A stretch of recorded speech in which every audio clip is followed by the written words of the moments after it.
بسم اللہ الرحمن الرحیم۔ آج میں آپ کو شوگر کے بارے میں بتاتا ہوں، اس کی نشانیاں کیا ہوتی ہیں۔ پہلے نشانیاں سنیں۔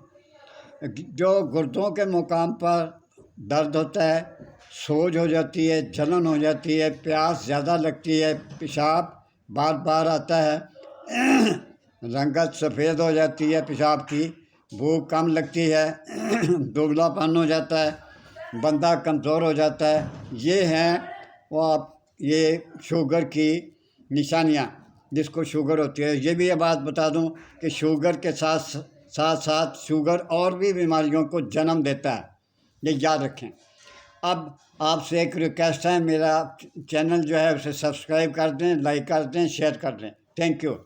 اس کا نسخہ لکھیں: سندل سفید 3 ماشا، گلنار 3 ماشا، اکاکھیا 3 ماشا، گل ارضی 3 ماشا، گوند کتیرا 3 ماشا، تباشیر 3 ماشا، گل مختوم 3 ماشا، بسدلام احمر 3 ماشا، ربوسوس 3 ماشا، شارنج 3 ماشا، تخم خرما سیاہ 3 ماشا، خار خشک 3 ماشا، 7 کلو 3 ماشا، سلادی 3 ماشا، کشتہ کلئی 3 ماشا، تخم خشخاش 3 ماشا، تخم خارین 3 ماشا، اور مغز کدو شیریں 3 ماشا۔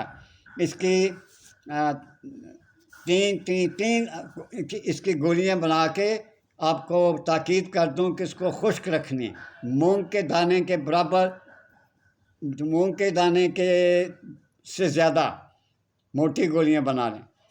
3 گولیاں آپ نے رات سوتے وقت تازہ پانی کے ساتھ آپ نے کھانی ہیں۔ گرم اور کھٹی چیزوں سے پرہیز کریں۔ اگر آپ نے کھٹی چیزوں سے اور گرم چیزوں سے پرہیز نہیں کرنی تو کائنڈلی نہ دوا بنائیں نہ یہ کھائیں۔ اگر میری ضرورت پڑی، کوئی مشورہ چاہیے تو مجھ سے لے سکتے ہیں، میں حاضر ہوں۔ میرے لیے دعا کرتے رہیں، ماں باپ کا خیال رکھیں، بیوی بچوں کا خیال رکھیں۔ اجازت چاہتا ہوں، اللہ حافظ۔